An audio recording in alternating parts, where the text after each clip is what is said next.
आप देख रहे हैं आकलन न्यूज टीवी। आज विज्ञान भवन में बालाजी फाउंडेशन द्वारा भारत शिक्षा summit shopping the future of learner award का एक कार्यक्रम आयोजित किया गया, जहां उपस्थित जम्मू कश्मीर के उप राज्यपाल माननीय मनोज सिन्हा, उत्तर प्रदेश के उप मुख्यमंत्री ब्रजेश पाठक, नवीन जिंदल सांसद श्री अतुल कोठारी, राम बहादुर राय, श्रीमती पंकज मित्तल, अतुल राय, जनाब Wasim, professor GS Rajpal, Shri SS Prakash, RK Mahto, doctor K Agrawal, doctor Prabhat Rajan, Shrimati Ranjana Jha, doctor Dhananjay Joshi, Shri Bhimsen Singh, doctor Anu Singh, doctor Hariom Pawar, Ganesh Solanki, doctor Anamika, Ashok Srivastava अन्य गणमान्य रहे। विज्ञान भवन से खबर जोगिंदर डोगरा, आकलन न्यूज। सही कदम आगे बढ़ा लिया है, क्योंकि शिक्षा नीति कोई भी हो, हम सबके एक अनुभव रहे हैं पढ़ने के। जब हमारे बचपन में जो हमारी स्कूलिंग हुई है, सबके अलग अलग अनुभव रहे। मेरा नाम डॉक्टर तानू जैन है। 2015 में AFHQ सिविल सर्विसेज में मैं थी। मैंने LLB किया, MA पॉलिटिकल साइंस, MBA चल रही है और डेंटिस्ट की पढ़ाई मैंने अपनी ग्रेजुएशन में करी थी। ये सिर्फ 2 ही बातें मैं करूँगी। पहला कि कॉम्पिटिटिव एग्जामिनेशंस का एक बहुत बड़ा लैंडस्केप है हमारे देश में, चाहे वो IIT JEE हो, नीट हो, CUET हो, UPSC सिविल सर्विसेज की परीक्षाएं हो, CDS हो, CAPF हो। उन पर सिर्फ एक एग्ज़ाम की तैयारी करते हुए उसका समय ज़ाया ना हो, ना ही उस पर साइकोलॉजिकल बर्डन पड़े। और दूसरी बात, मेंटल स्ट्रेंथ बहुत ज़रूरी है। हमारे कुछ रूट्स हैं, कुछ फिलोसफिकल बिलीफ्स हैं हमारे, जिन्हें आज अपरिग्रह को मिनिमलिज्म कह दिया जाता है, अहिंसा को वीगनिज्म कह दिया जाता है, और अलग अलग तरीके से vibration, you can do it, you are universe, ये सुना होगा ना आपने? I'd like to apologize that I came half an hour late because I had a question in the parliament. We had a committee meeting in the parliament. Last night we got free at 3 o'clock in the morning. Not last night, this morning. This morning we got free at 3 a.m. I've been MP. This is my 11th year. I've been 2 terms before, but I never experienced staying up till the parliament till 3 a.m. in the morning. So, but everybody was very enthusiastic when we, passed the work bill. So I think it's a historic moment that we have. It's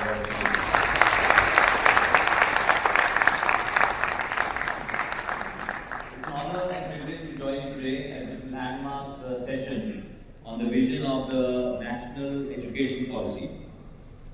A dialogue that seeks to shape an education system that is inclusive, future-facing, and globally attuned.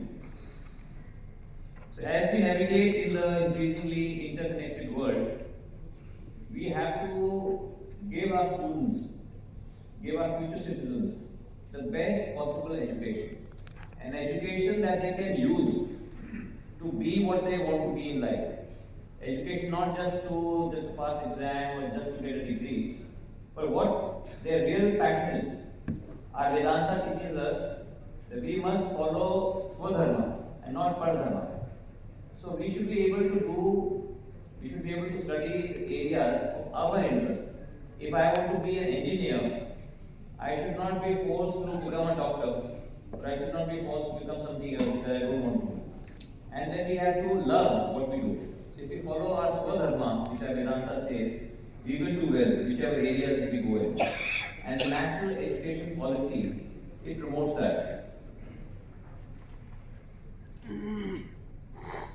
So what I have noticed as a person of the industry and education is an area of my interest, that what we teach in the universities, that has to be very, very relevant and contemporary. So for that, a very close collaboration is required with the industry. That we teach what is actually required in the marketplace. And today with artificial intelligence coming, we have to be ready with the new world. And it is changing very fast.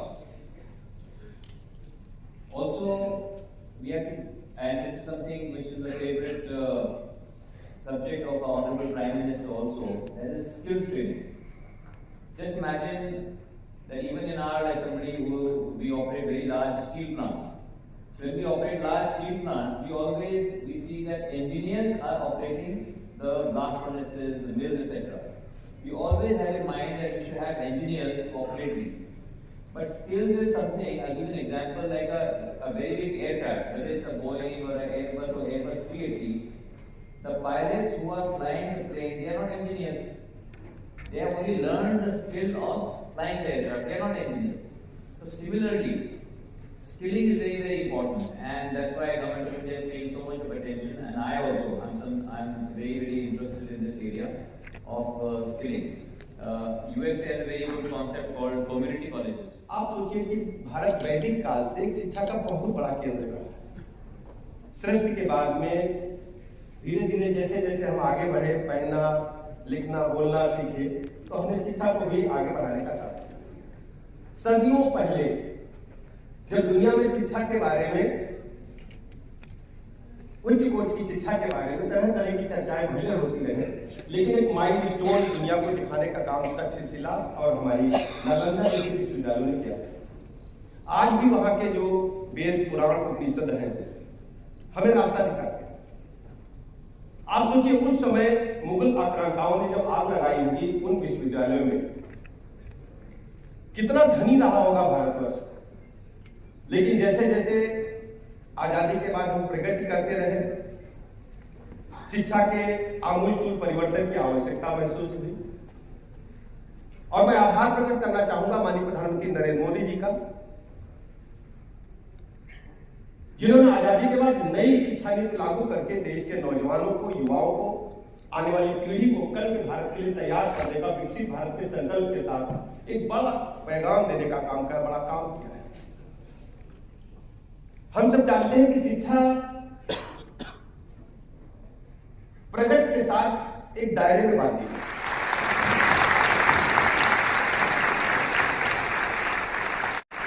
मुझे कहा गया है कि education में नैतिकता, मूल्य और राष्ट्रीय पहचान, ethics, values and national identity विषय पर आज भारत शिक्षा समिति में अपने विचार रखूंगा। मैं बालाजी फाउंडेशन का आभारी हूं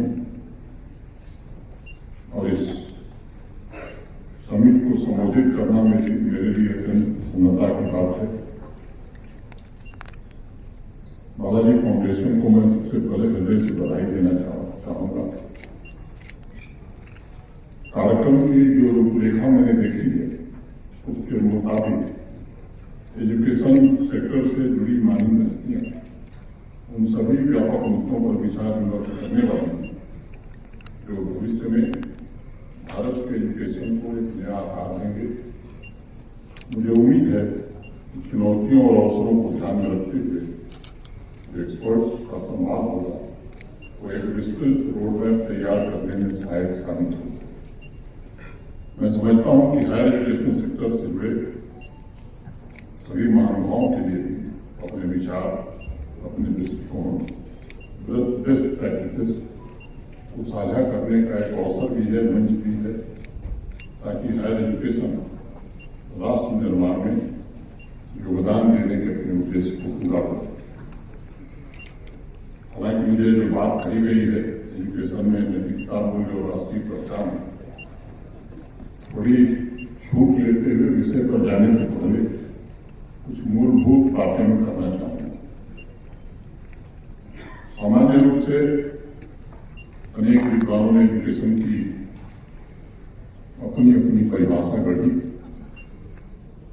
एक सामान्य सामाजिक कार्यकर्ता के नाते मेरी एक परिभाषा है और मुझे लगता है कि शिक्षा है क्या? वास्तव में जीवन की एक व्यक्तिगत यात्रा, इससे जर्नी ऑफ सेल्फ, और इसको थोड़ा और आगे हम बढ़ाएंगे तो इससे जर्नी ऑफ इनर सेल्फ। अगर वास्तव में हम शिक्षा ग्रहण कर रहे हैं विद्यार्थी के नाते या अध्यापक के नाते हम पढ़ा रहे हैं, तो बच्चे के भीतर जो इनर सेल्फ है, हिंदी में अगर मैं कहूँ अंतर्ध्वनि या ब्रह्मी, वो अगर पहचान सके तो मुझे लगता है तो निश्चित रूप से अच्छी शिक्षा ग्रहण कर पाएगा। अनेक उदाहरण हमारे सामने हैं। अगर मैं बात महात्मा गांधी जी की करूं, बापू की करूं, जब 8 वर्ष के थे, स्कूल जाते थे, स्कूल में उन्होंने सत्य हरिश्चंद्र का नाटक देखा, बहुत प्रभावित हुए। घर आए तो शीशे के सामने खड़े होकर के जो डायलॉग सुने थे उनको बोलने का अभ्यास था और इतने प्रभावित हुए कि उन्होंने तय किया कि मेरी अंतर्ध्वनि को उन्होंने उसी समय पहचाना और ये माना कि सत्य जो है, ट्रुथ, यही हमारी अंतर्ध्वनि है, हमारी प्रभु है। मैं उसमें नहीं जाना चाहता हूं बापू ने क्या क्या किया देश को आजादी दिलाई, वो बड़े बड़े काम किए, लेकिन सारी कठिनाइयों और अंतर विरोधों के बावजूद कभी सत्य से गांधी जी नहीं हटे। अभी पाठक जी ने कबीरदास जी का नाम लिया। आप में से अधिकांश लोग जानते होंगे कि कबीरदास जी अपना नाम लिखना नहीं जानते थे और जब मैं आने के पहले देख रहा था 1000 से ज्यादा पीएचडी कबीरदास पर हो गई। रामानुजन का नाम विज्ञान और गणित के विद्यार्थी पता है, देश ने इतना बड़ा मैथमेटिशियन नहीं करा।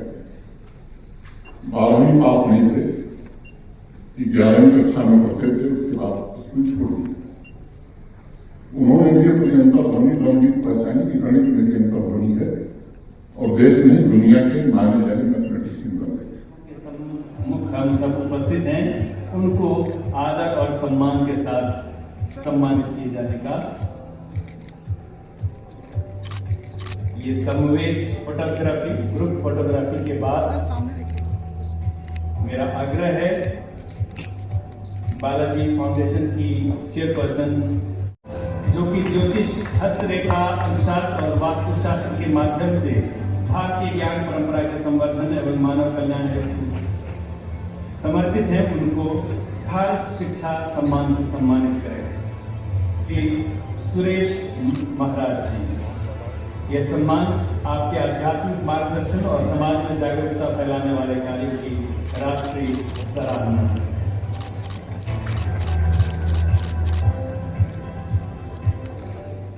शिक्षा सम्मान 2025 डॉक्टर विक्रम संपत जी को उनके द्वारा ऐतिहासिक शोध और साहित्यिक उत्कृष्टता के क्षेत्र में दिए गए अद्वितीय योगदान एवं सेवा भावना के लिए प्रदान किया जाता है। यह सम्मान राष्ट्र की ओर से उनके शिक्षा, संस्कृति और सामाजिक मूल्यों के प्रति समर्पण और दूरदर्शी प्रयासों की सराहना का प्रतीक है। माननीय मनोज सिन्हा जी से आग्रह कि अब व्यापक सुधार और शैक्षिक समानता के लिए किए गए परिवर्तनकारी योगदान तथा निस्वार्थ सेवा भावना के लिए प्रदान किया जाता है। यह सम्मान राष्ट्र की ओर से उनके शिक्षा, संस्कृति और सामाजिक मूल्यों के प्रति समर्पण और दूरदर्शी प्रयासों की एक सशक्त अभिव्यक्ति। न्यूज़ वाले हैं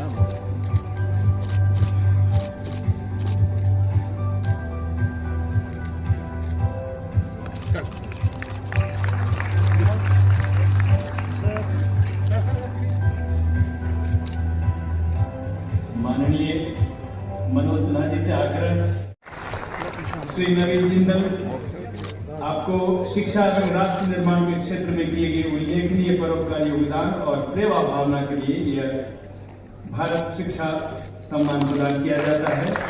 यह सम्मान राष्ट्र की ओर से आपके शिक्षा, संस्कृति और सामाजिक मूल्यों के प्रति समर्पण और दूरदर्शी प्रयासों की एक गर्वपूर्ण अभिव्यक्ति। आप देख रहे थे जोगेंद्र डोगरा के साथ कलम न्यूज़ टीवी।